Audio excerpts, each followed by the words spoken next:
This is CGTN, China Global Television Network.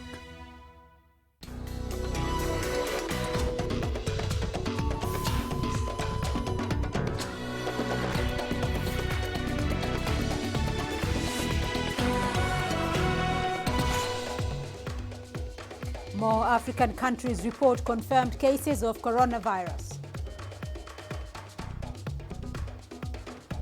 Spain mulls a nationwide lockdown as it becomes the latest epicenter of coronavirus. And a South African report outlines dire consequences of corruption in the country's water sector. This is CGTN. Welcome to Africa Live with me, Beatrice Marshall, in Nairobi. Also coming up on the program, we meet a South African artist, Gerard van Vuren, known for his large-scale contemporary portraits. Well, let's start with COVID-19 and look at how the coronavirus is spreading across Africa. Namibia has just confirmed its first 2 cases of COVID-19. Authorities say the patients are a couple who were visiting from Spain. The 2 have since been quarantined and are being monitored and treated. Rwanda has also confirmed its first case of coronavirus.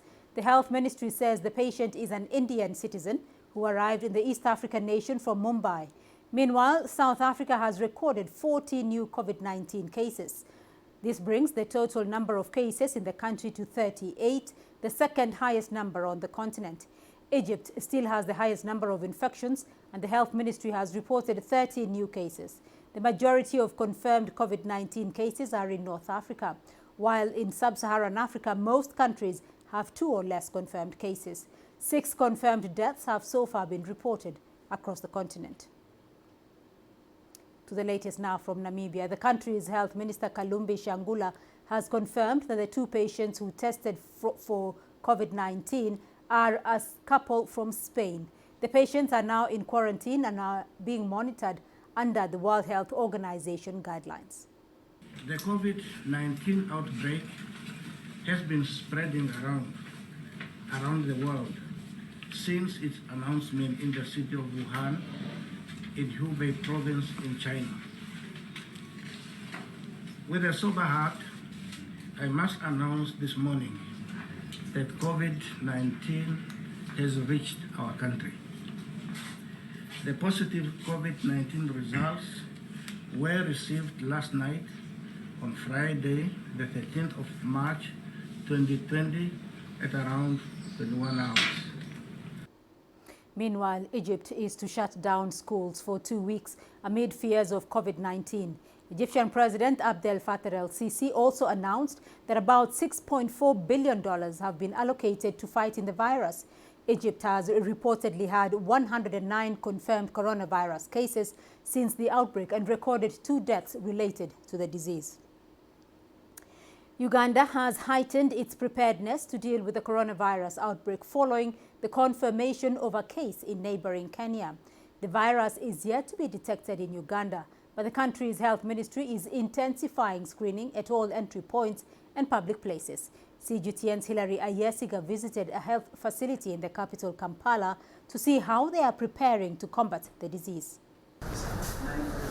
A drop of sanitizer for every visitor. That's just part of the new protocol. Health providers here bracing themselves for the spread of coronavirus. Anyone who accesses our premises from the main gate, you'll be required to fill in a questionnaire. You'll be required to practice hand hygiene. We shall give you sanitizers where you clean your hands. You'll be expected to allow us check your temperature because that is also a requirement. In the questionnaire, visitors are required to share their travel history and whether they are suffering from any symptoms. And they are also having their temperature taken. Uganda has not yet registered a case of coronavirus, but health workers here are not taking chances. They are doing all it takes to keep the disease at bay. The health facility says it has also stocked enough medical supplies in case of an outbreak. This is how our medical team dresses up in case we have any suspect we've picked from the screening points from the main gate. And we make sure that they are protected in a way that nothing can access our staffs. The Uganda government has issued guidelines on how to stay safe. They include anyone with a flu-like symptom is required to seek treatment, wear a mask, and stay at home. All public gatherings are to be cleared by the country's health ministry. Ministry of Health is alert, and at every point, entry point of this country, medical people are there in order to ward off this thing that doesn't attack us. And you should not go everywhere touching people. With these measures in place, Uganda hopes to keep her population safe from the deadly disease. Hilara Yesiga, CGTN, Kampala. China continues receiving praise over the handling of the coronavirus outbreak. Life is now returning to normal in many parts of China, and businesses that had been shut are now reopening. This includes the epicenter of the virus in Hubei's Wuhan city. The executive chairman of Independent Media Group in South Africa has been speaking about this new development. He says China's recovery is good for business in Africa and the world at large. It's also good for business that China has taken these steps, because the recovery will lead to, once again, the reconnection, re-establishment of business ties between China and South Africa and the African continent. But all in all, we wish the people of China a speedy recovery in this situation, and we are confident that the Chinese people and the Chinese government together will overcome this disease, and they will do so very effectively and participate again in the global social and economic landscape.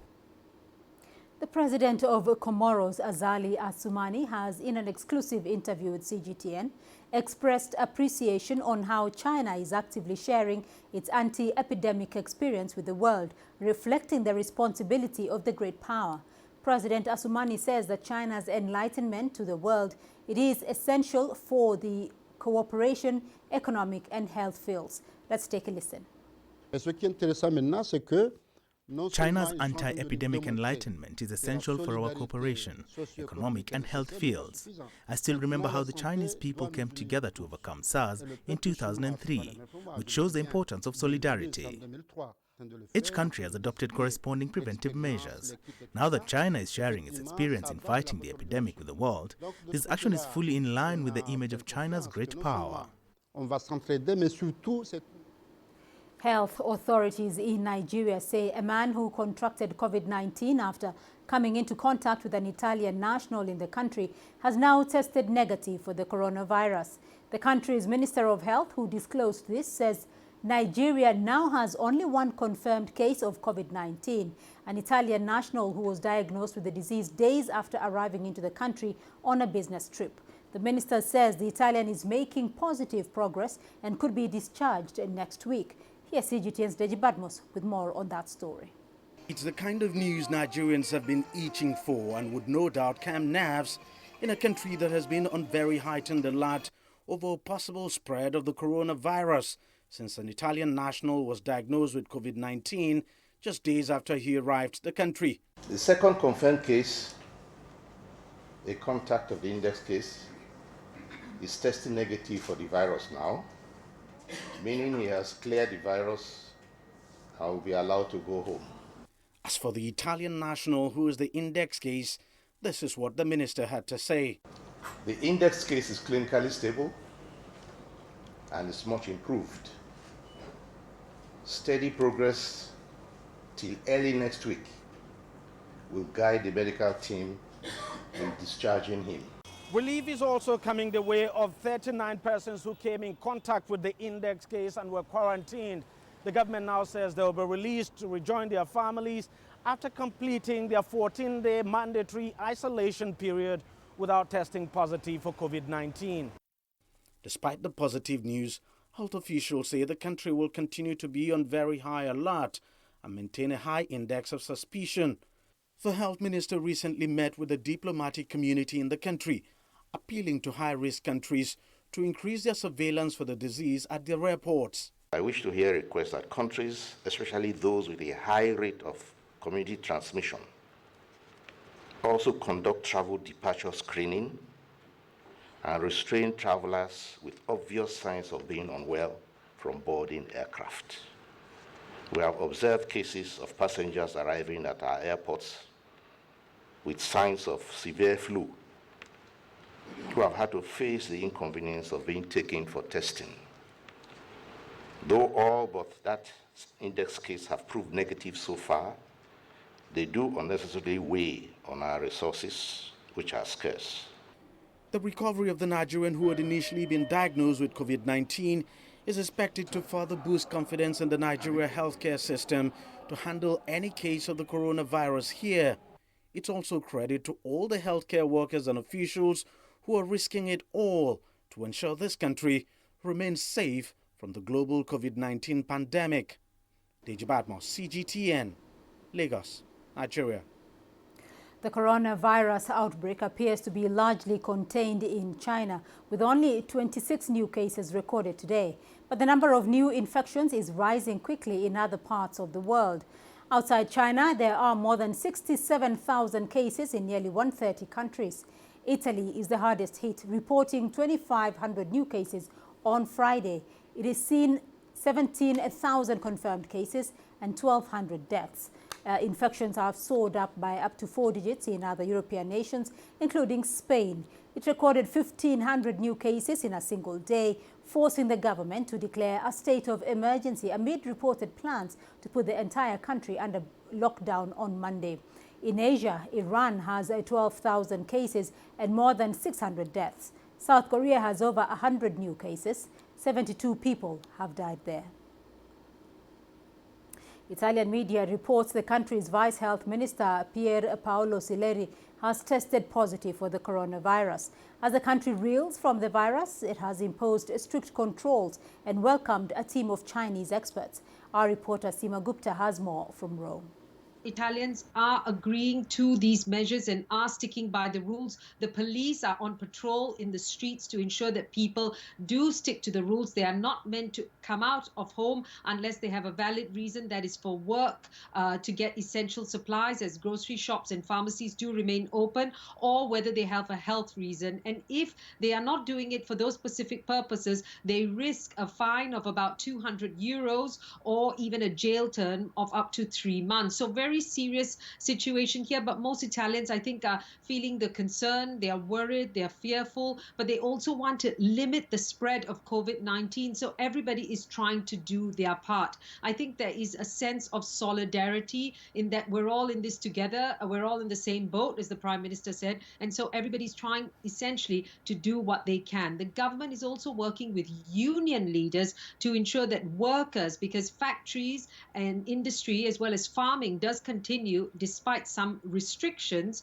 they will be providing masks, gloves to the workers, as well as checking their temperature before they enter the factories. And also, if they do need to close down production, the state has said that they will do everything they can to help those companies. What we have seen is gratitude from all fronts, not just from the officials, but also among regular Italians online. You do see messages of thanks that the Chinese experts are here, as well as the 30 tons of medical equipment that have arrived already on the ground.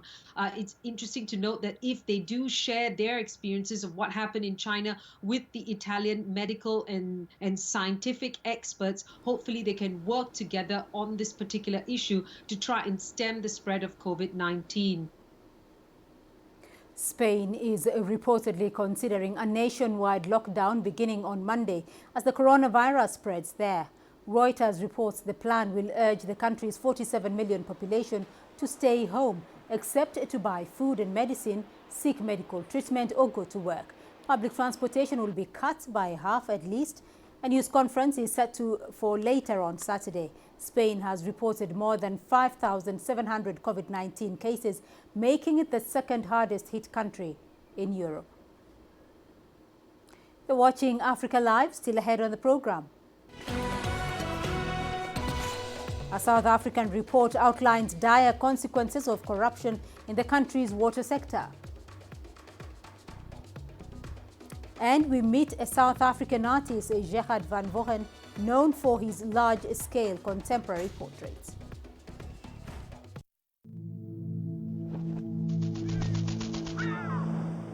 How will your world change today? What happens here? What happens there? Or what you make happen for yourself. If it matters to you, it matters to us too. Your stories are the stories that need to be told. Africa Live. Find your voice.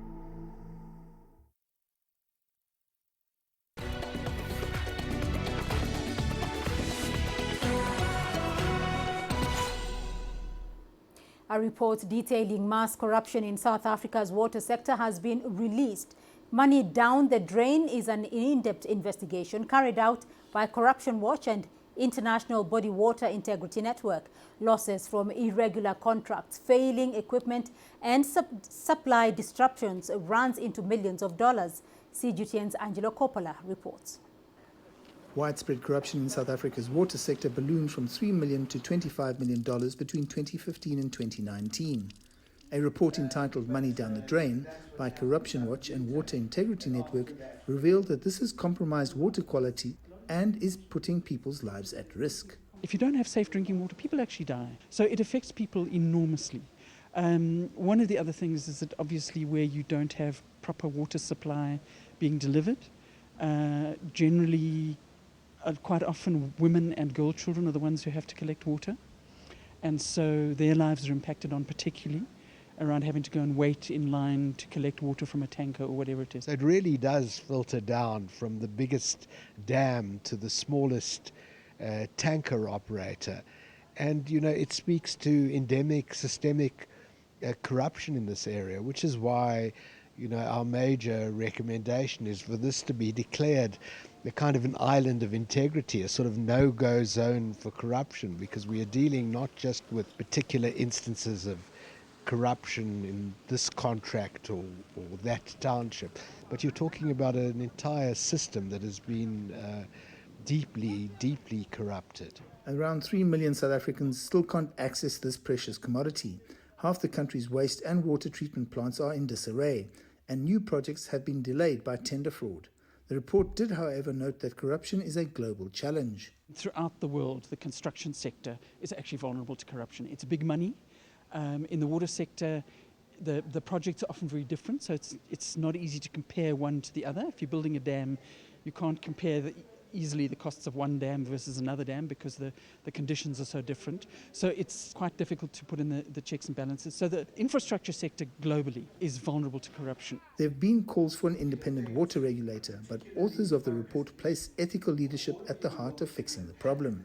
This is a sector in which you want to give very, very special attention to who is appointed as minister, to who the officials are who run the department, to tightening up procurement regimes, to recognizing what are red flags for corruption. And there is considerable literature and experience on this, particularly in the construction and civil engineering space. The widespread corruption now puts government under pressure to meet its target to provide universal access to water in the next decade.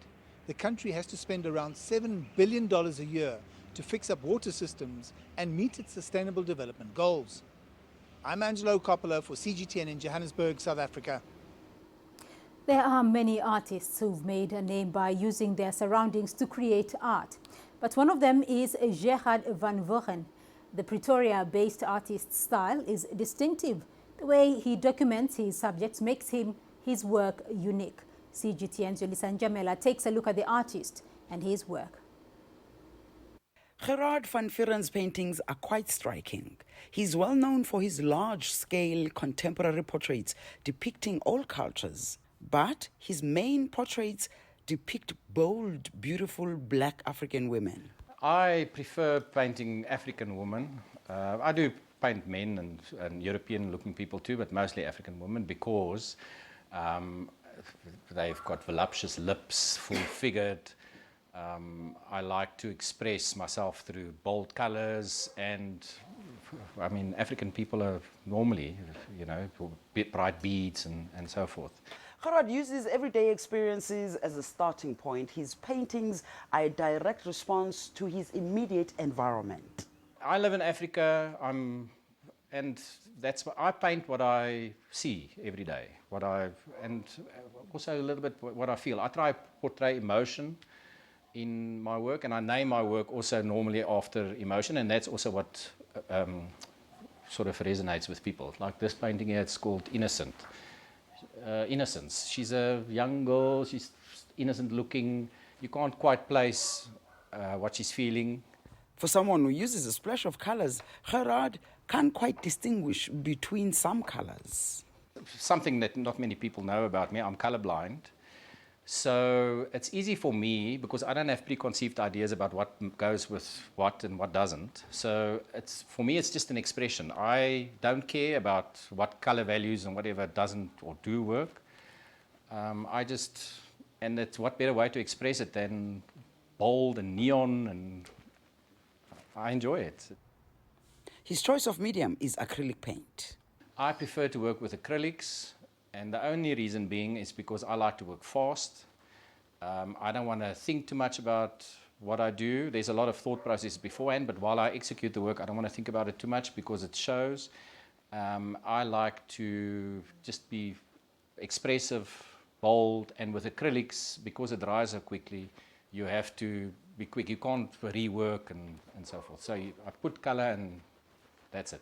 So I quickly tried my hand at this. You see. So I can use this now the you other go side the as other well? way. I can just play. Yes, you see.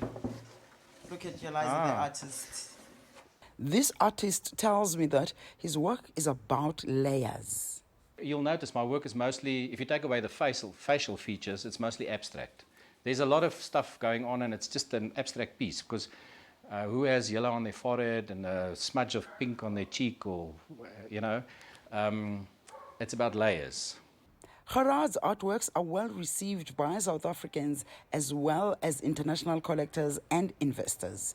Yulison Jabela for CGTN in Pretoria, South Africa. And your sports news coming up next. Here's what's ahead. Kenya's former world champion Manangoi targets